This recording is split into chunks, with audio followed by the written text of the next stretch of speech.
You ever get that feeling that maybe, just maybe, ancient civilizations knew something we've totally forgotten? Well, today, we're going on a quest.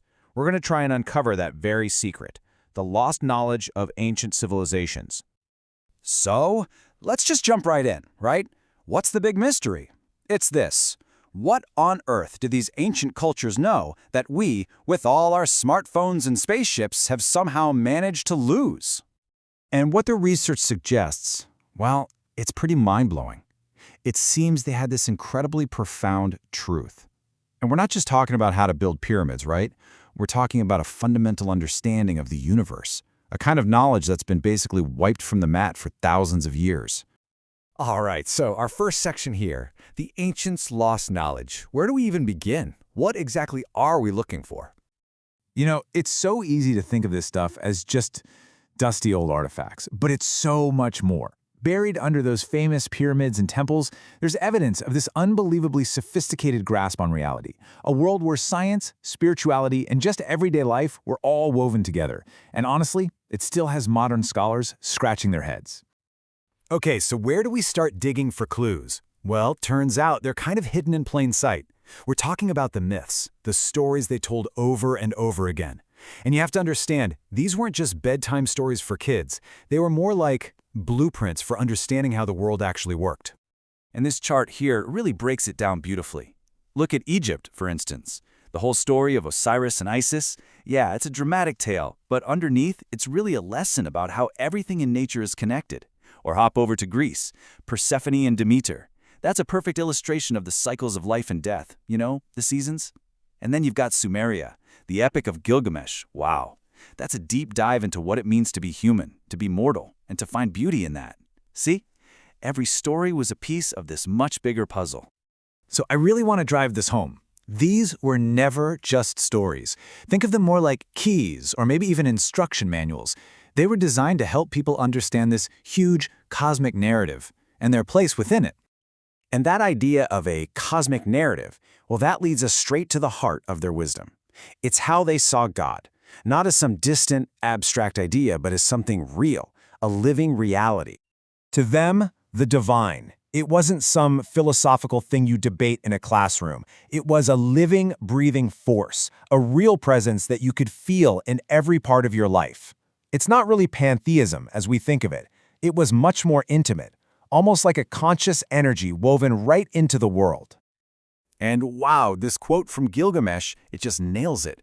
True wisdom lies not in seeking eternal life, but rather in embracing the beauty and fragility of mortal existence. So think about that. It's saying that real wisdom isn't about chasing some afterlife. It's about being fully present right here, right now, and embracing this beautiful, fragile life we have. And that perspective, it completely changes how you look at death, doesn't it? For them, it wasn't this scary final the end. Nope, it was just a transformation. Just another chapter in that giant story we're all a part of. And this idea of being part of a bigger story, it wasn't just about people. They saw the entire universe that way, as one big, interconnected system.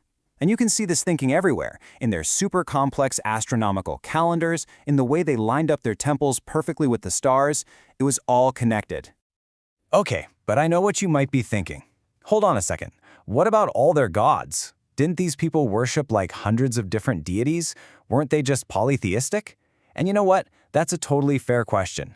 But the answer, it's a little more nuanced than that. Yeah, they had a lot of gods and goddesses, for sure. But there was this common thread running through it all. They saw the divine as, well, as different expressions of one single reality. They saw it in the wind, they saw it in the sun, in the earth itself, the cycles of nature. It was all part of the very fabric of reality. So, it didn't matter if you were talking about the Egyptian god Atum, who basically was creation, or the Hindu goddess Durga, who represents cosmic balance. The takeaway was always the same. The universe is a place of incredible harmony and connection.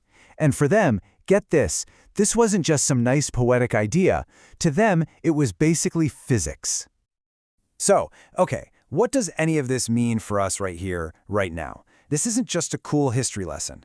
What the sources are really getting at is that this ancient wisdom, it's actually an invitation for us to transform. And this is maybe the most important part. This lost knowledge isn't something you can just learn from a textbook. Your brain can't just grasp it by itself. It demands something more, a really deep transformation of the heart. It's about what you feel, not just what you think. So think of this as a little guide for your own journey of rediscovery.